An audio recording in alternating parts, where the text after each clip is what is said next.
আজকে টিফিনটা একটু অন্যরকমভাবেই রেডি করব। আজকে সাবু দিয়েই সকালের জলখাবার টিফিন রেডি করব, আর সঙ্গে আছে ঝাল সস।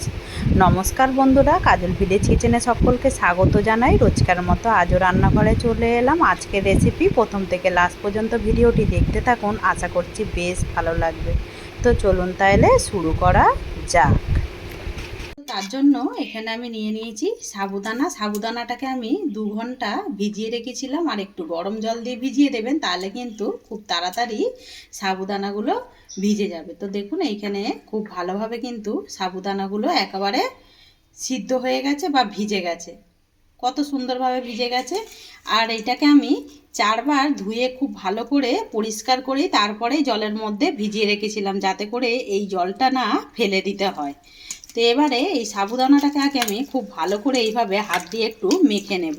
আর এই টিফিনগুলো সকালে সাবুদানা দিয়ে খেতে এতটা সুন্দর লাগে যে ধারণার বাইরে। তো এখানে খুব ভালো করে আমি সাবুদানাটাকে এইভাবে আমি ভেঙে নিলাম। তো এখনও গোটা গোটা মতো রয়েছে, এইগুলো এরকমই রাখবো, তাতে করে কিন্তু খেতে বেশি ভালো লাগবে। এবারে এখানে নিয়েছি আমি 1 বাটি সুজি। তো এই সুজিটাকে আমি সাবুদানার মধ্যে সমস্ত সুজিটাকে দিয়ে দেবো এখানে স্বাদ মতো লবণ বা মাপ মতো লবণ। আর এখানে কিছুই আমি দিচ্ছি না। এই লবণটা দিয়ে জলটা রাখার কারণ হচ্ছে এই যে সুজিটা দিলাম, এই সুজিটাই কিন্তু জলটা একেবারে সোপ করে টেনে নেবে।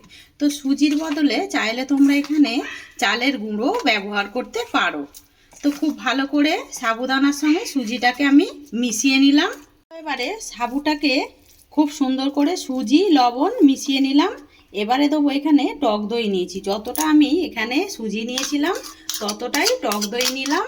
নিয়ে এবার টক দইটাকেও খুব ভালো করে মিশিয়ে দেব। এই টিফিনগুলো যতটা সুন্দর দেখতেও লাগে, ততটা কিন্তু অনেকক্ষণ পেটটাও কিন্তু বেশ ভরা থাকে, আর সাবু তো অনেকটাই পেট ঠান্ডার কাজ করে। আজকে একদম বলতে পারো তেল ছাড়া একদম খাবার করে আপনাদের সঙ্গে শেয়ার করব। তো এইটাকে এবারে একটু ঢাকা চাপা দিয়ে রেখে দেবো, যাতে করে সুজিটা একেবারে ফুলে যায়।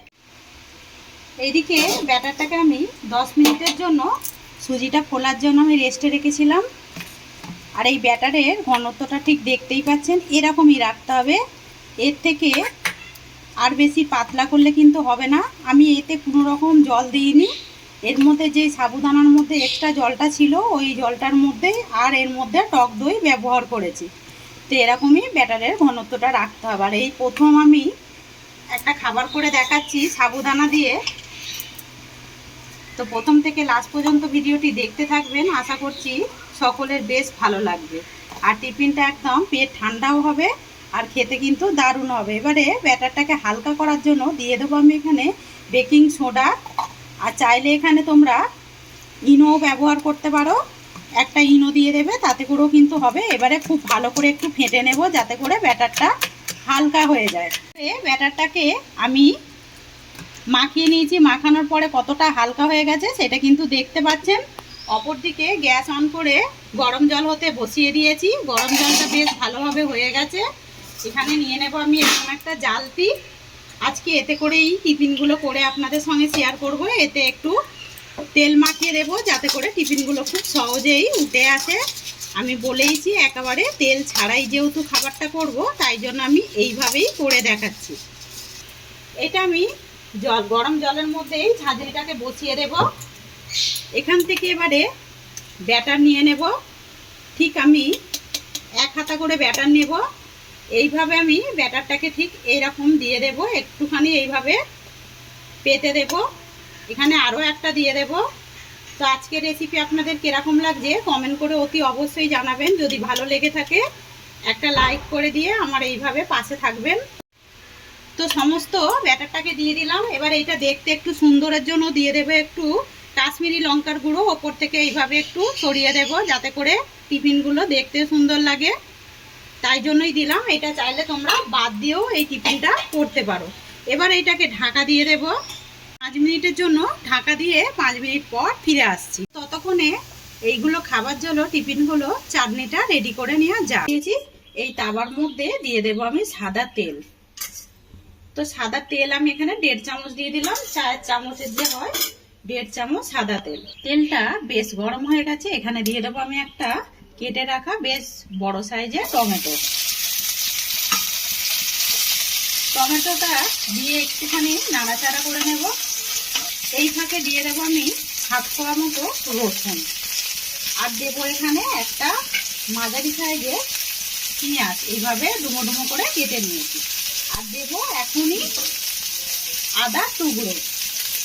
আর এই ফাঁকেই দিয়ে দেবো আমি ঝাল মতো পাকা লঙ্কা, যে কাঁচা লঙ্কাগুলো পেকে যায় সেই লঙ্কা। এতে করে শুকনো লঙ্কার থেকে কিন্তু এই টেস্টটা বেশ দারুণ আসে। দেবো এর মধ্যে মাপ মতো বা স্বাদ মতো লবণ। তো লবণটা দিয়ে দিলাম, দিয়ে আমি এটাকে একটু নাড়াচাড়া করে নেব, যাতে করে সমস্ত সবজিগুলো একেবারে কাঁচা গন্ধ চলে যায়। আর এই চাটনিটা খেতে এতটা সুন্দর লাগবে যে যে কোনো কিছুর সঙ্গে কিন্তু এই চাটনিটা খেতে পারবে।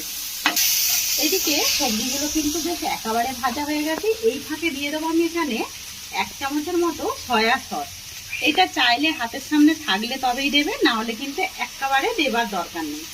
এমনিতেও এই চাটনিটা খেতে দুর্দান্তই হয়। এর মতো সয়া সসটা দিয়ে নাড়াচাড়া করে নিলাম। একেবারে চাটনিটা হবার জন্য একেবারে রেডি হয়ে গেছে। সমস্ত আমি টমেটো, আদা, কাঁচা লঙ্কা দিয়ে যে একটা ভেজে রেখেছিলাম, এইটাকে আমি এর মধ্যে দিয়ে দেবো। আর বেশ কয়েকটা রসুনও দিয়েছিলাম। এর মধ্যে কোনো রকম জল দেবার দরকার নেই, এইটাকে এমনি মিক্সিং জারের মধ্যে খালি বেটে নিলেই চাটনি রেডি হয়ে যাবে। এদিকে চাটনিটাকে খুব ভালো করে মিক্সিতে দিয়ে বেটে নিলাম, একটা পাত্রের মধ্যে ঢেলে নেব। অপরদিকে গ্যাস অন করে আমি আবারও একটা ছোট্ট কড়া বসিয়ে দিয়েছি। কড়ার মধ্যে দিয়ে দেবো আমি 1 চামচ সাদা তেল। তেলটা যখন গরম হয়ে যাবে, তেলের মধ্যে দিয়ে দেবো ফোড়নের জন্য একটা শুকনো লঙ্কা, আর দেবো একটা কাঁচা লঙ্কা মানে পাকা লঙ্কা দিয়ে দেবো।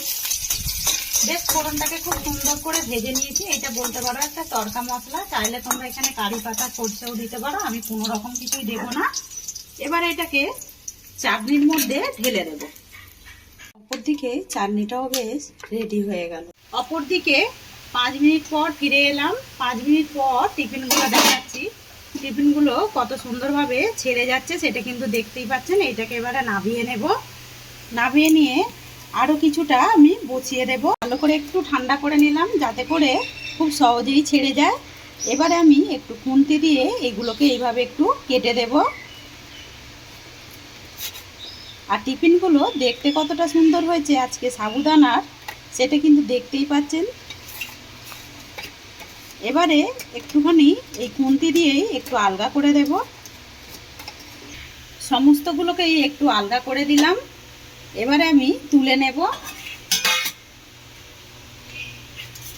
আর টিফিনগুলো কতটা সুন্দর দেখতে হয়েছে, একদম তেল ছাড়া আজকে টিফিন আপনাদের কমেন্ট করে অতি অবশ্যই জানাবেন।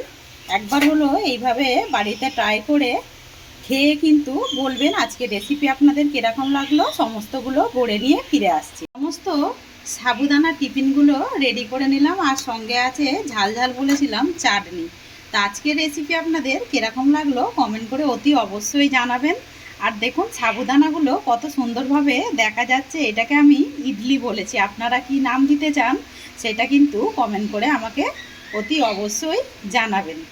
এইটা আমি একটাকে ছিঁড়ে দেখাচ্ছি কতটা সুন্দর দেখুন সিদ্ধ হয়েছে আর কতটা সুন্দরভাবে ভাপা হয়েছে। তো সমস্ত রেসিপিগুলোকেই সুন্দরভাবে রেডি করে নিলাম, একদম জলখাবার হিসাবে বা বাচ্চাদেরকে এটা টিফিনেও কিন্তু দিতে পারবেন। তো রেসিপিটি যদি ভালো লেগে থাকে লাইক শেয়ার কমেন্ট করবেন, বন্ধুদের সঙ্গে শেয়ার করবেন, আর এই ছোট্ট চ্যানেলটিকে সাবস্ক্রাইবার করে নেবেন। আমার এরকম নিত্য নতুন রান্নার জন্য পাশে থাকা বেল আইকনটি প্রেস করবেন। সবাই ভালো থাকবেন, সুস্থ থাকবেন। ধন্যবাদ। আবারও কোনো রেসিপি নিয়ে ফিরে আসবো। আজকের মতো এই পর্যন্ত।